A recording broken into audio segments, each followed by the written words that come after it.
Shalom saudara, kita kembali mengikuti ABAM. Ini episode 933. Saya didampingi oleh Pendeta Gren. Yuk kita mulai Pak Gren. Baik, pertanyaan pertama datang dari seorang perempuan, usia 48 tahun, seorang janda yang cerai hidup, memiliki 2 anak dan tinggal di Hong Kong. Shalom Bapak Rohaniku, terima kasih Pak. WhatsApp saya tempo hari sudah dibacakan di ABAM episode 911. Saya sangat bahagia sekali Pak ketika Pak Erastus bilang welcome to my world, dan Bapak juga bilang sepertinya saya sudah mantap untuk menjadi Kristen. Iya, benar sekali Pak. Saya ingin sekali menjadi anak rohani Bapak Eras di GSKI. Nanti kalau saya sudah pulang ke Indonesia, saya ingin sekali datang ibadah ke GSKI yang berada di Mall Arta Gading, dan saya ingin dibaptis langsung oleh Pak Erastus kalau bisa. Oh iya Pak, saya sejak kecil selalu bertanya dalam hati, Tuhan itu di mana?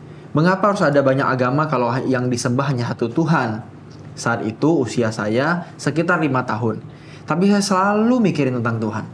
Dan setiap saya berdoa, saya selalu menyebut Allah pencipta langit dan bumi dan semesta alam.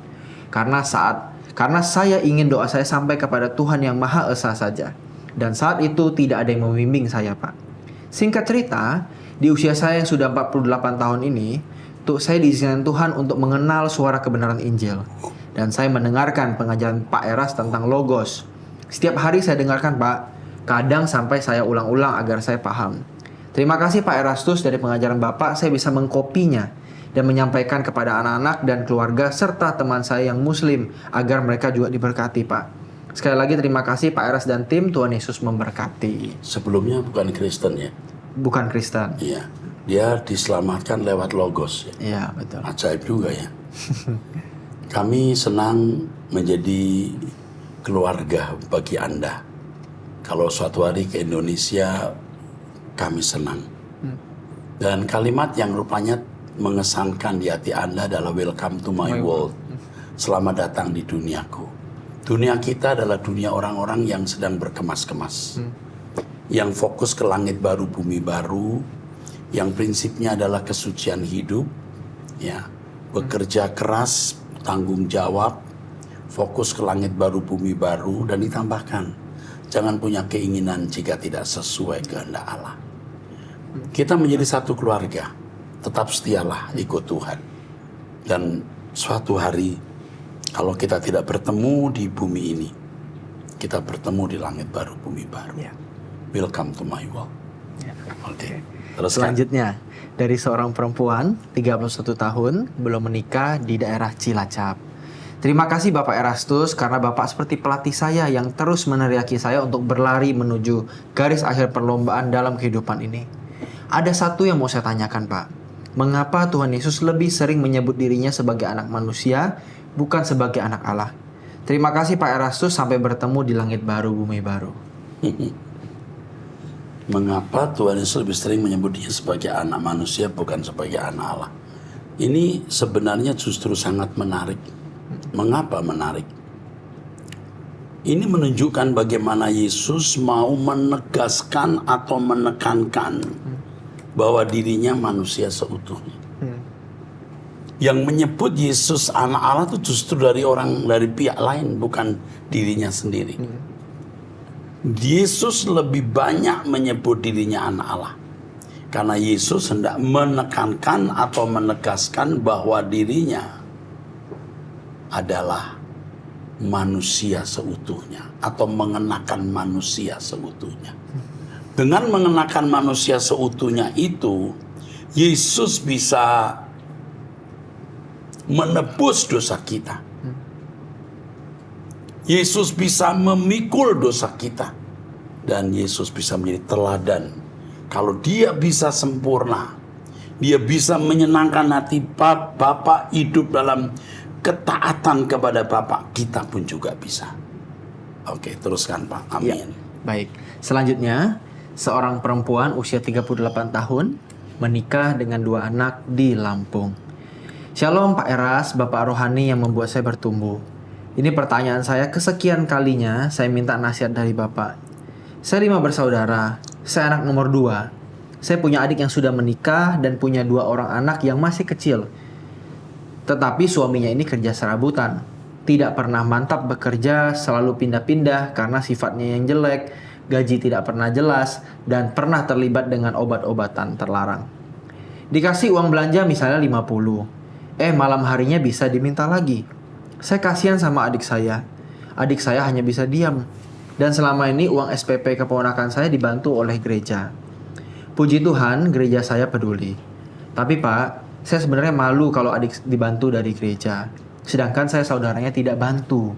Saya bukan orang yang punya, tapi dibilang susah juga tidak, Pak. Suami saya bekerja sendiri, ambil barang kemudian jual lagi. Tapi sejak pandemi keuangan merosot. Sering besar pasak daripada tiang dan kami meminjam uang bank untuk memutar usaha. Saya membantu orang tua saya meski tidak seberapa, dan adik saya ini juga hanya untuk beras saja. Saya utarakan pada suami saya untuk membantu SPP keponakan saya agar tidak minta bantuan gereja lagi. Suami saya menjawab, hanya saya yang mikir ini.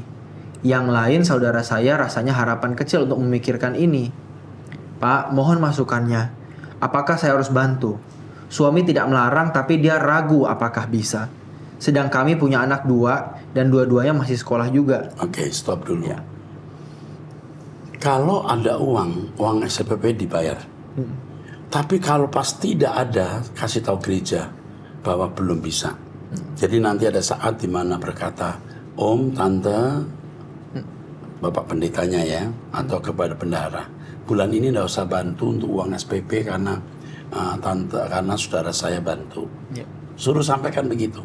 Tapi nanti lain waktu, Om, Tante, saudara saya lagi tidak ada, jadi belum bisa bantu. Jadi tidak harus mesti tiap bulan selama belum memiliki penghasilan yang stabil. Ya. Oke, teruskan. Saya merasa bersalah, Pak. Pak, kalau Bapak bilang lepaskan bantuan dari gereja, saya akan turuti. Atau tetap dibantu 2 keponakan saya ini ya, Pak. Apalagi tahun depan sudah masuk SMP ponakan saya ini. Dan uang masuknya pasti besar.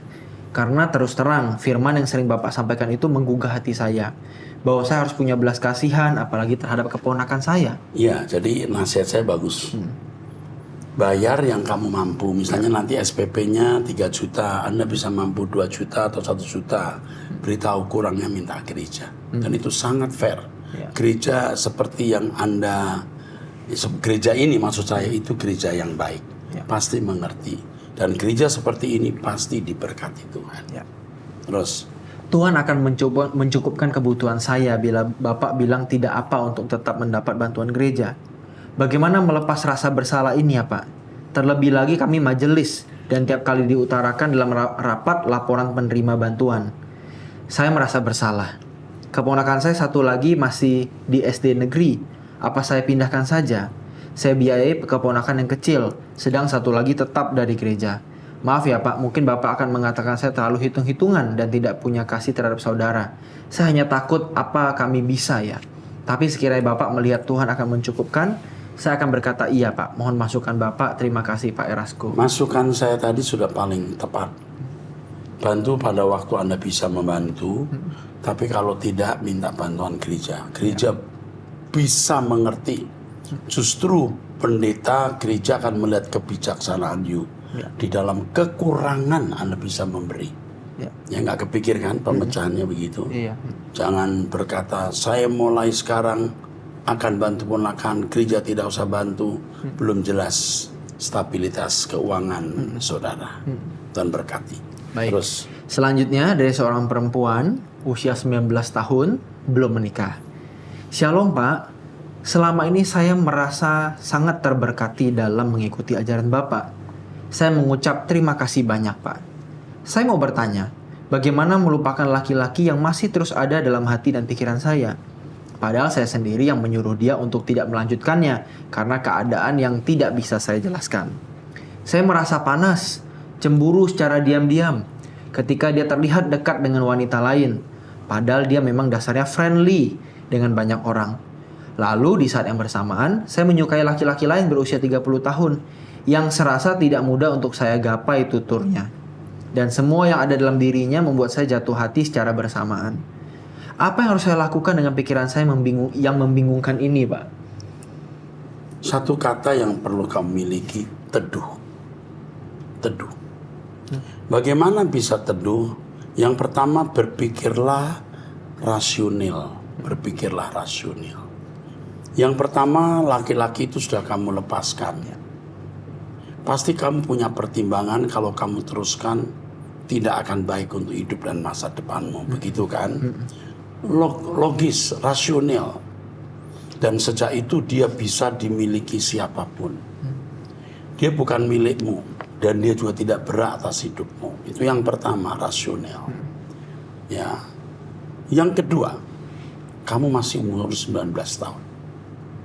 Kamu sebaiknya 4 tahun, 3 tahun ini belum pacaran.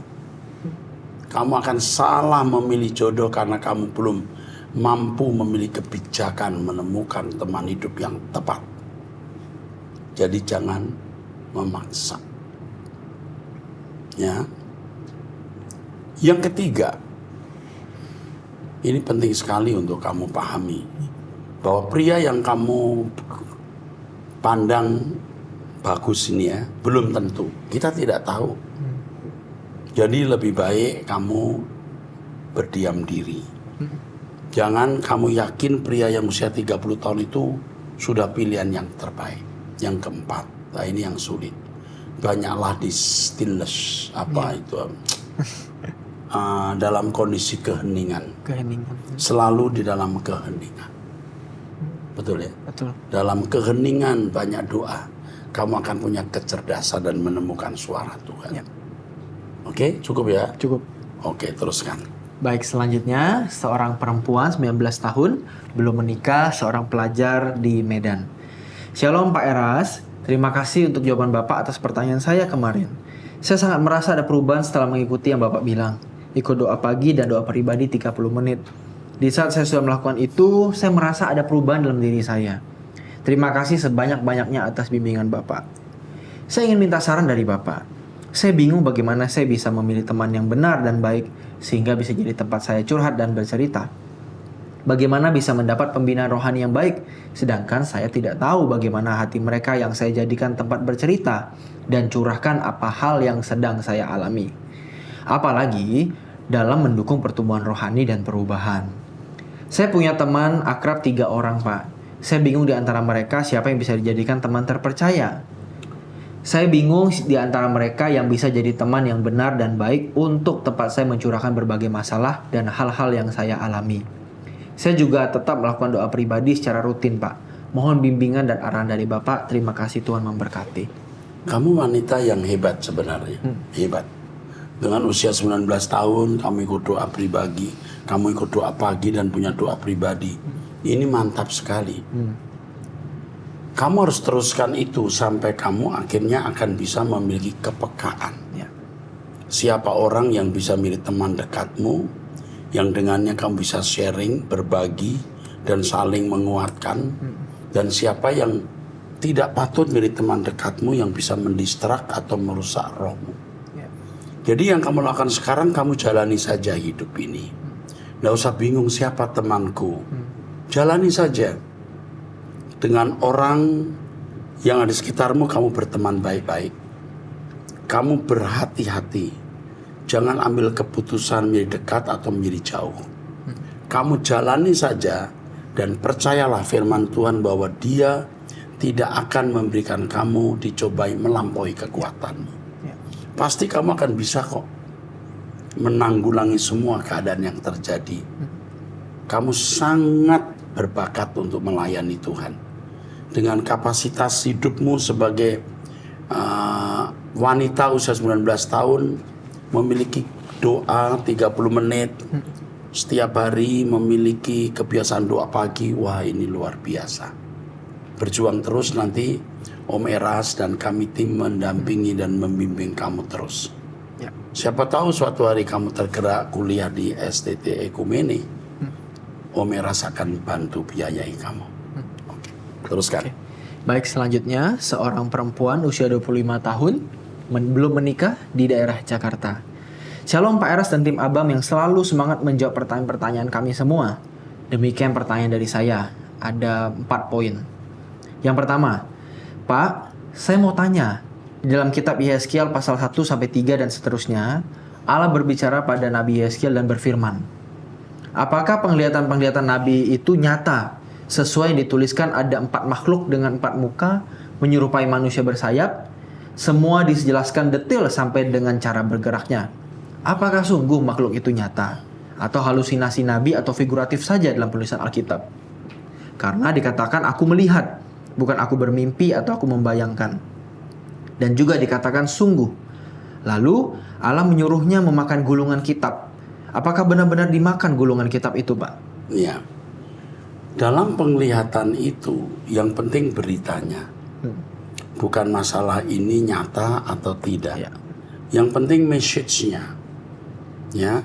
Apa gulungan itu dimakan benar-benar atau tidak seperti yang dialami oleh Yohanes di Pulau Patmos misalnya. Sekali lagi yang penting bukan hal lain kecuali berita, the main message. Berita yang hendak dikemukakan lewat penglihatan itu.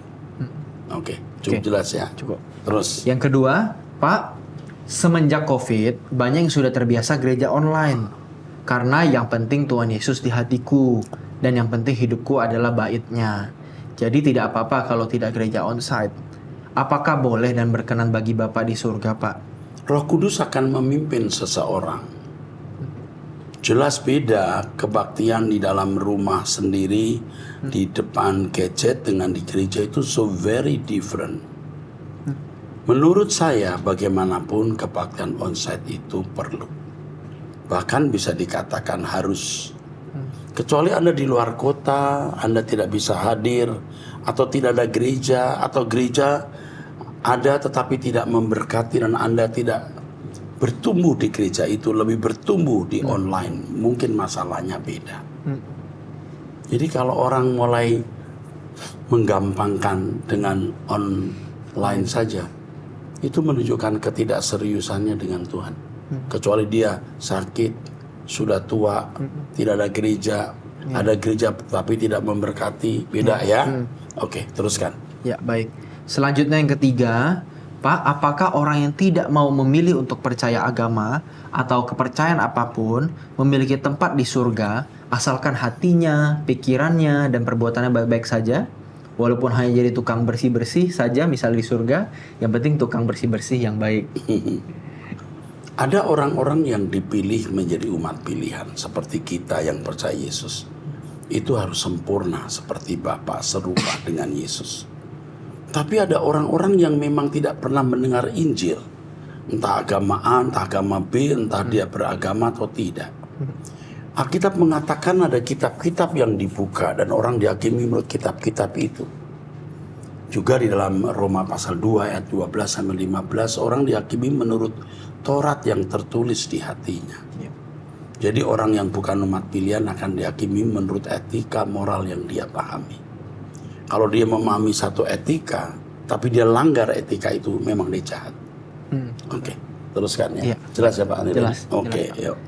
Selanjutnya yang terakhir, Pak, kenapa kita orang Kristen terpisah-pisah dan berkelompok sesuai gereja mana dan ikut ajaran pendeta mana? Kenapa tidak seperti agama lain Kenapa tidak seperti agama lain? Sama saja mau ibadah di mana saja asal ketemu rumah ibadah, ya ibadah saja. Kan semua dasarnya sama dari Alkitab. Sebenarnya agama lain pun juga punya kelompok-kelompok. Ya. Bahkan tidak jarang kelompok satu tuh konflik dengan kelompok yang lain. Bukan hanya Kristen, tapi Kristen ini memiliki Alkitab yang multitafsir. Yang terbuka terhadap berbagai penafsiran dan ini menjadi potensi terpecah-pecahnya banyak orang Kristen. Tetapi terpecah-pecahnya banyak orang Kristen juga tidak bisa kita anggap itu negatif. Karena dengan terpecah-pecahnya banyak aliran itu gereja bergerak untuk mencari jiwa.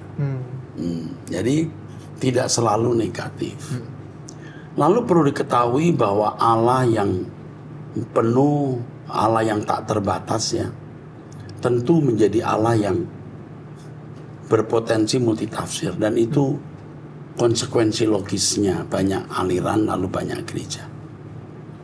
Dan yang terakhir paling penting, dengan banyaknya gereja, banyaknya aliran, orang percaya harus belajar untuk bergaul dengan Roh Kudus supaya tidak salah memilih gereja dan pendeta. Jadi yang penting bagaimana setiap individu itu bergaul dengan Roh Kudus sehingga menemukan pendeta dan gereja yang tepat. Ya. Oke, teruskan. Baik, terima kasih. Selanjutnya ada pertanyaan dari seorang perempuan usia 49 tahun menikah dengan 2 anak di Kalimantan Tengah.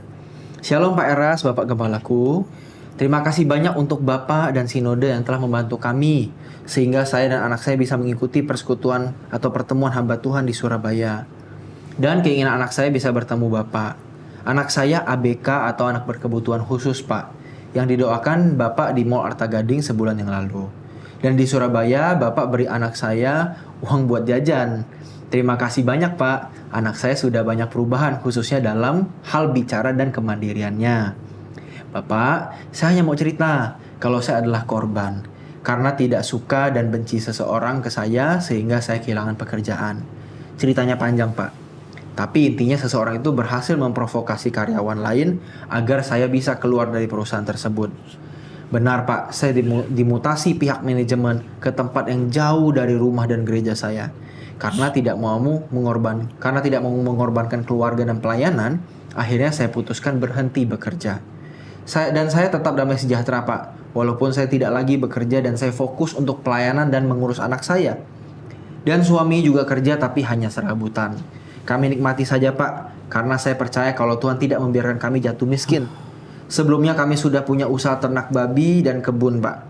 Jadi kalau untuk kebutuhan sehari-hari dan sekolah, anak masih mencukupi. Selama saya sudah ikut pengajaran Bapak, tingkat kekhawatiran saya semakin kecil.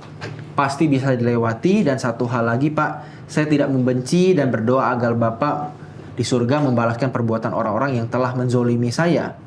Dan puji Tuhan Pak, anak saya yang dulunya tidak ada harapan untuk bisa berubah menjadi anak yang baik, sekarang jauh berubah Pak.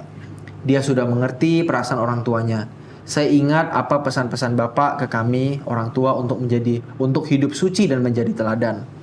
Saya ikut terus doa pagi dan doa malam, juga khotbah Bapak di YouTube. Terkadang masih jatuh bangun, tetapi saya tetap berjuang agar bisa sempurna. Mohon doanya Pak buat keluarga kami agar terus berjuang ke langit baru bumi baru. Mohon maaf ya Pak, tulisannya agak panjang. Sekali lagi terima kasih Bapak, sehat selalu, dan kami masih membutuhkan figur seorang Bapak yang terus membimbing kami sampai ke langit baru bumi baru.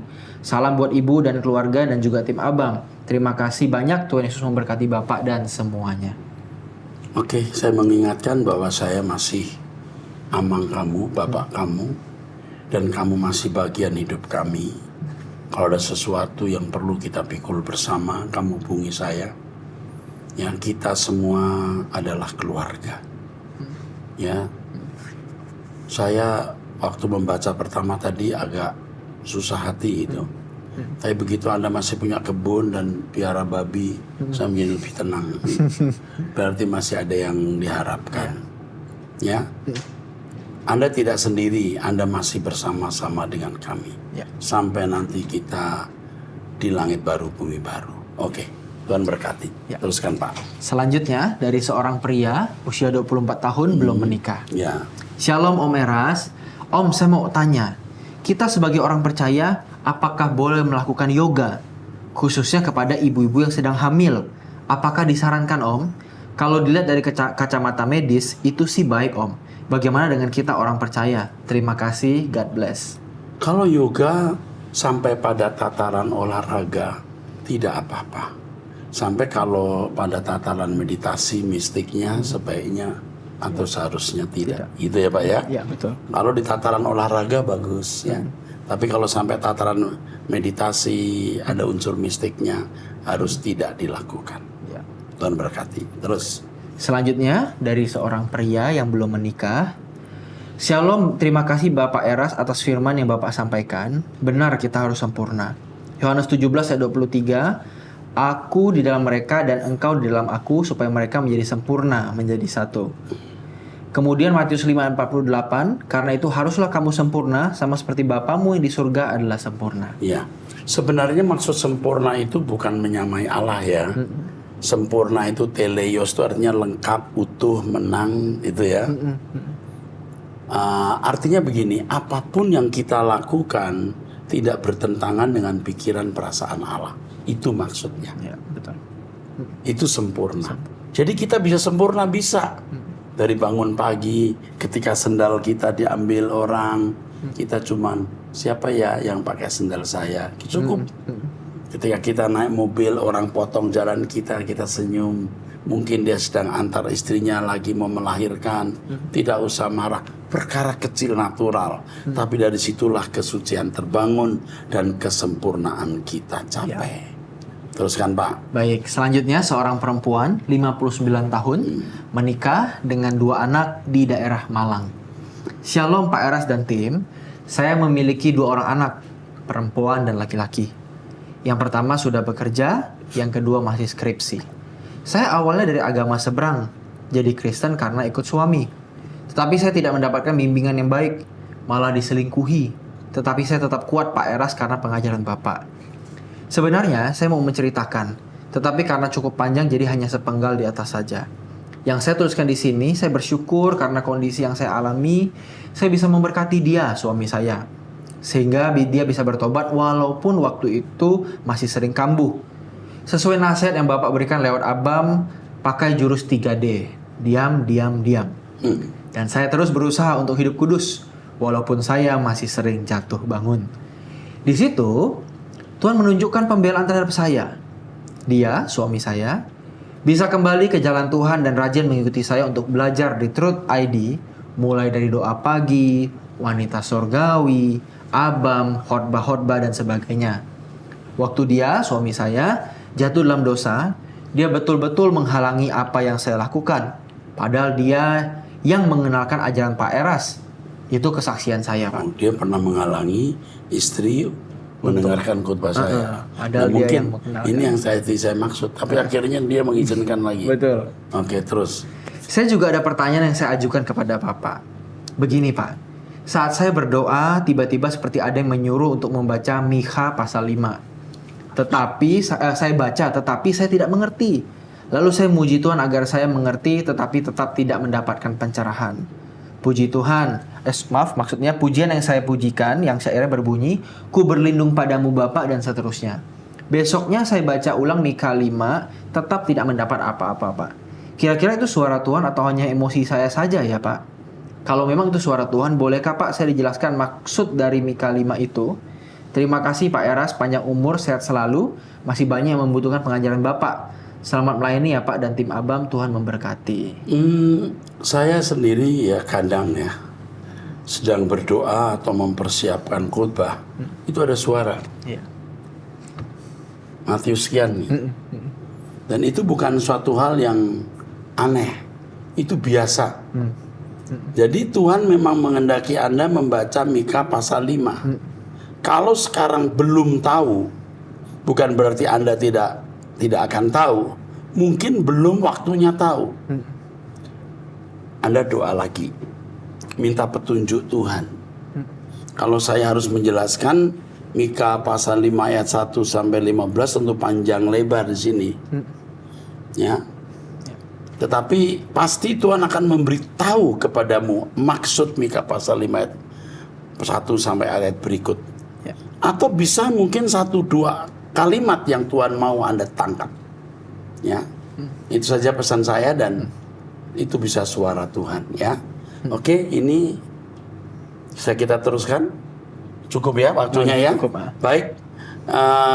9:33 sudah lewat, kita akan masuk 9:34 di episode yang akan datang. Sampai jumpa, Tuhan berkati.